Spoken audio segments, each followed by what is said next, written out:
नमस्कार, सुवर्णाज किचनमध्ये मी सुवर्णा तुमच्या सगळ्यांचे स्वागत करीत आहे. तर आज आपण पाहणार आहोत खोबऱ्याची वडी. त्यासाठी आपण घेतलेला आहे एक नारळ. तो चांगला फोडून घ्यायचा आहे. फोडल्यानंतर त्याचा असा किस बनवून घ्यायचा आहे बारीक. गुळ असा चाकूने चिरून घ्यायचा आहे. हा गुळ चिरून मग आपल्याला हा वितळून घ्यायचा आहे.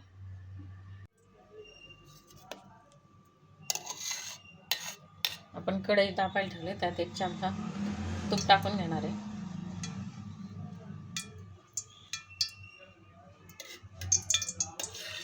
थोडं ताटाला पण लावून घेणार आहे. तूप सगळीकडे लावून घ्यायचं आहे.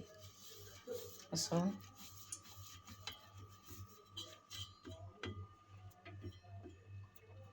तूप पगळल्यावर आपण त्याच्यामध्ये हा गूळ घालणार आहे, जो आपण कापून घेतलेला आहे. आणि तो गूळ वितळून घेणार आहे. गूळ पगळल्यावर आपण त्यामध्ये हे किसलेलं खोबरं टाकून द्यायचं आहे. सगळं एकत्र करून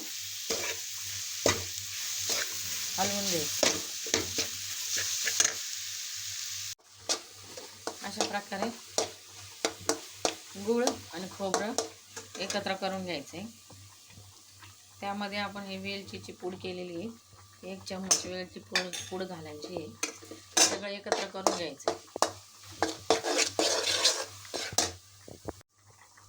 असं घट्ट झाल्यानंतर आपण गॅस बंद केला आणि हे आपण तूप लावलेलं ताटात ओतून घ्यायचं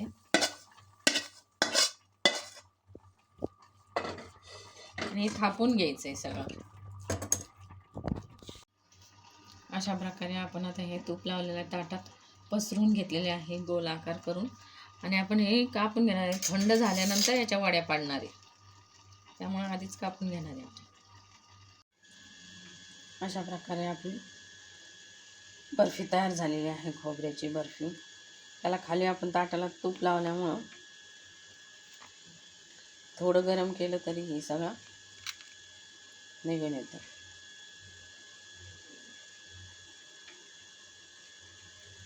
तुम्ही पण ही घरी रेसिपी ट्राय करा आणि कमेंटमध्ये नक्की सांगा तुम्हाला ही रेसिपी कशी वाटली ते. व्हिडिओला लाईक, शेअर आणि सबस्क्राईब करायला विसरू नका. बाय.